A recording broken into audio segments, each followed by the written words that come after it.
Feminist millennials are now marrying themselves. Yes, sirree Bob, or Bobette.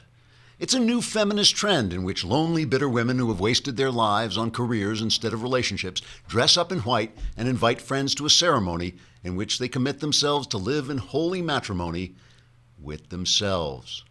The process is called sologamy, from the Latin word meaning more pathetic than the human heart can bear, yet strangely comical in a cruel sort of way. A website dedicated to self-marriage is selling a kit for $230 that offers help planning your own self-wedding ceremony, as well as self-wedding rings, daily affirmation cards, and of course personalized engraved suicide notes.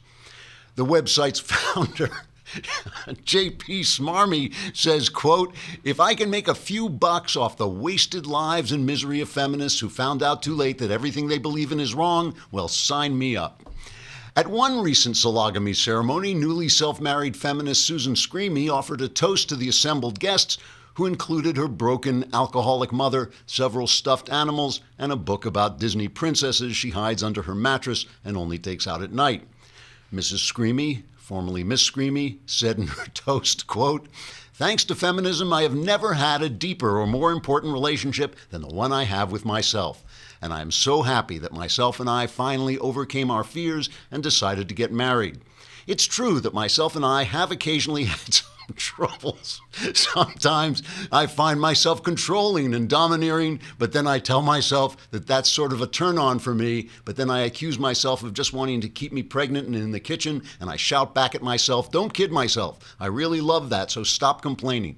Sure, once or twice things got out of hand and I had to call the police, but ultimately I decided to stand by myself and I told the cops that I got my black eye when I bumped into the door. Since then, myself and I have been in couples therapy and we're making great strides toward a fuller relationship." Mrs. Screamy ended her toast by raising her glass and giving a hearty cry of "Please kill me, I'm so lonely," after which she was carried from the hall in tears while the guests enjoyed champagne and vanilla cake, despite the fact that most of them were plush toys.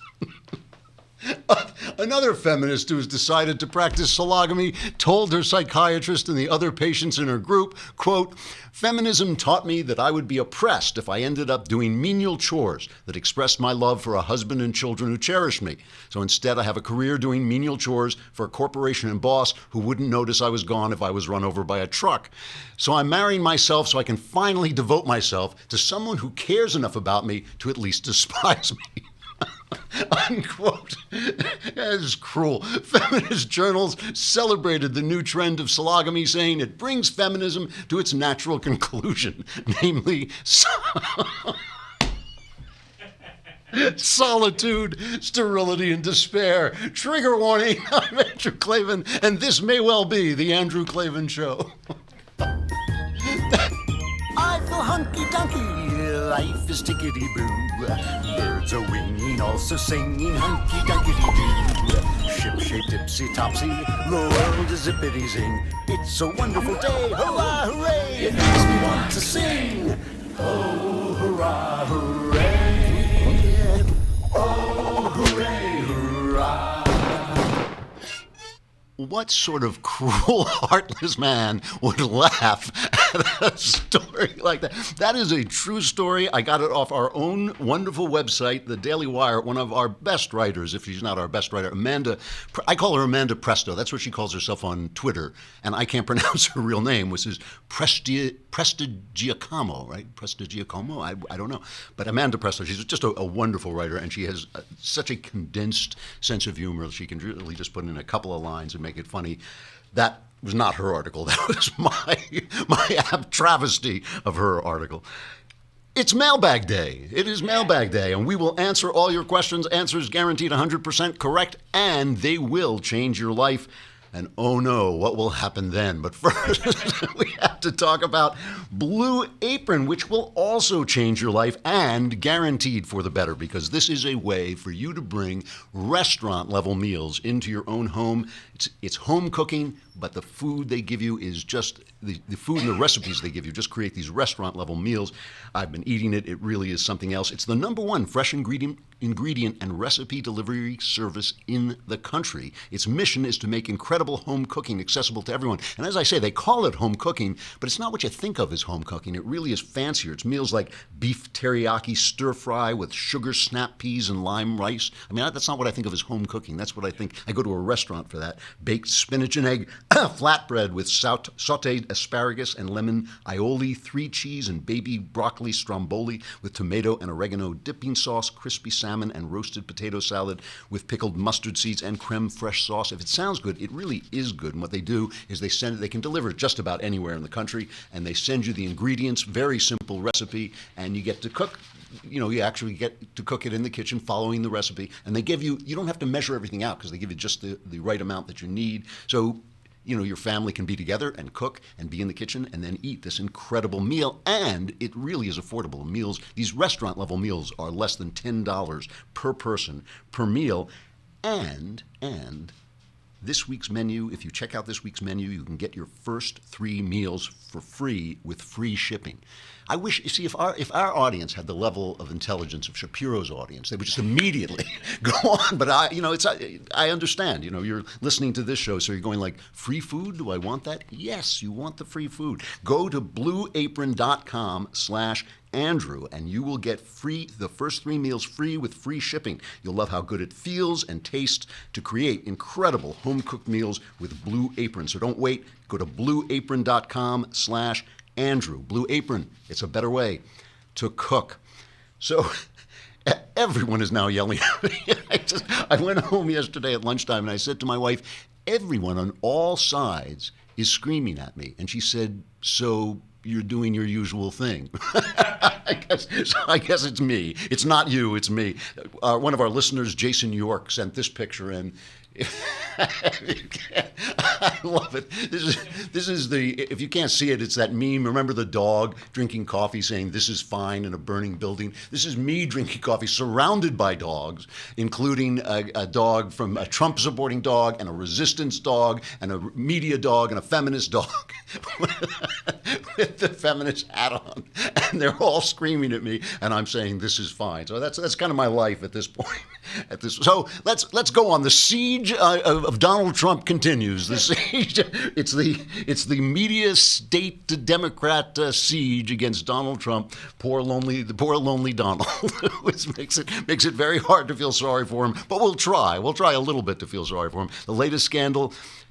It's funny because you have to report on these things. I remember opening this week by talking about spending the night with a woman who was a congenital liar and how toward the end of the night you started to believe her because you just couldn't believe they would lie about everything. So I don't believe the press lies about everything. I just believe it has become impossible to tell what a lie is. The latest story, and this is the story, is a guy who says he's a friend of Comey, and the reporter tells us he's a friend of Comey, but we have no way of knowing who, called the New York Times and read them what they said was a memo that Comey wrote after a meeting with Donald Trump saying Trump had asked him to lay off Michael Flynn because he was a good guy. I hope you can let this pass. I think that were his words, okay?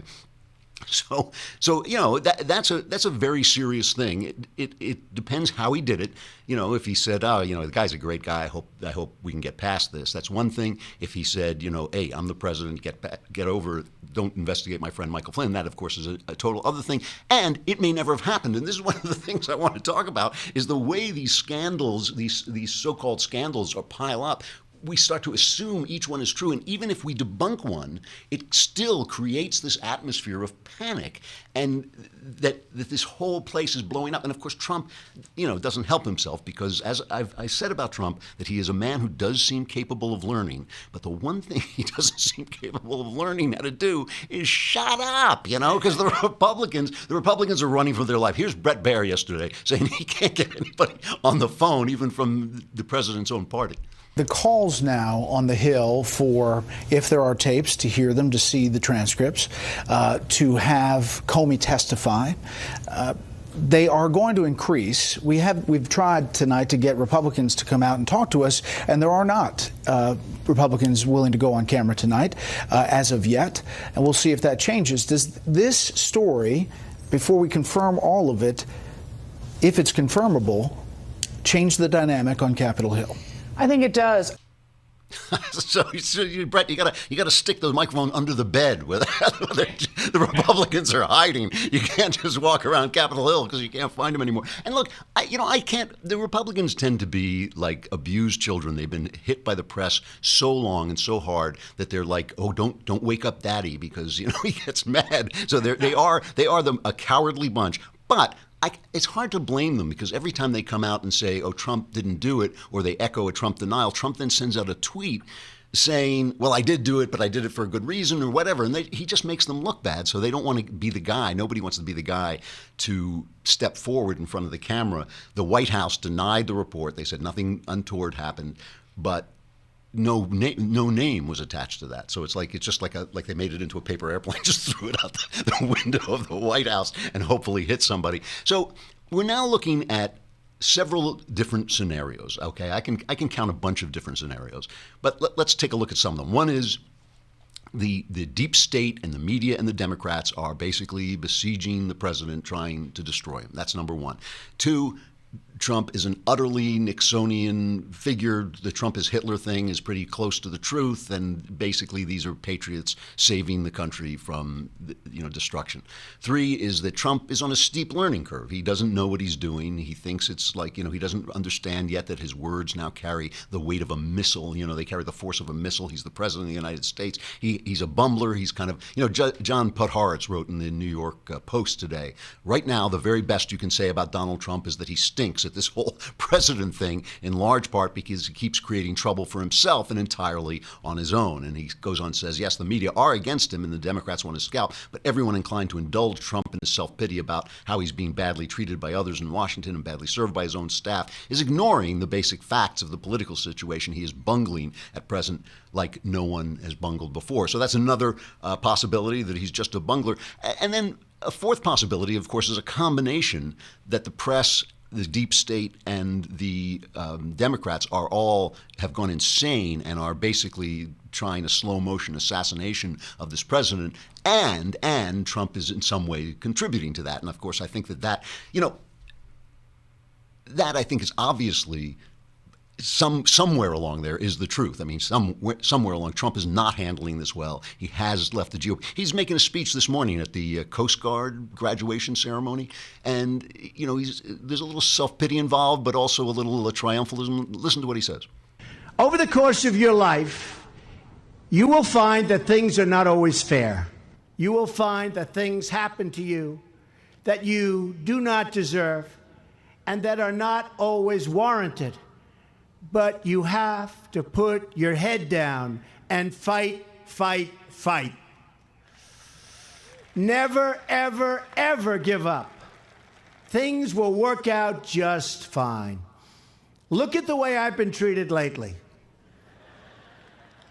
especially by the media.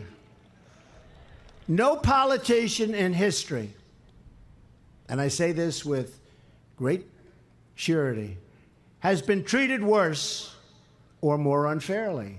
You can't let them get you down. You can't let the critics and the naysayers get in the way of your dreams.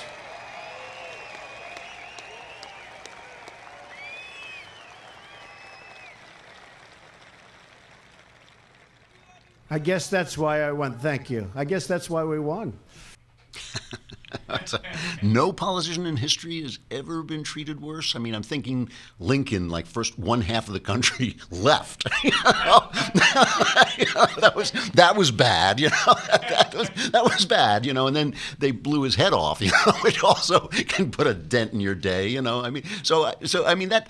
But I like the fight part. I think that's kind of the right tone to set, and he does have to go strike back against these guys. But yesterday, as I made it clear, and what everybody is yelling at me about is I do think that Trump has bumbled and fumbled things and all this, and I do think it I'm willing at this point to attribute it to a learning curve. I don't think he's been trying to shut down investigations or anything like that. But I really do think the greater danger comes from not the press. See, everybody keeps saying, oh, you're blaming the media. Blaming the media is so old. We know the media is left wing. Get over it. Get over it.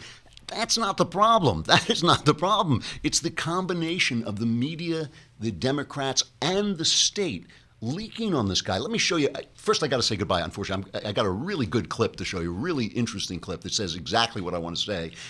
But you've got to come over to thedailywire.com if you want to hear it. And while you're at thedailywire.com, you should subscribe for a lousy $8 a month. You can be in the mailbag. All your problems will be solved.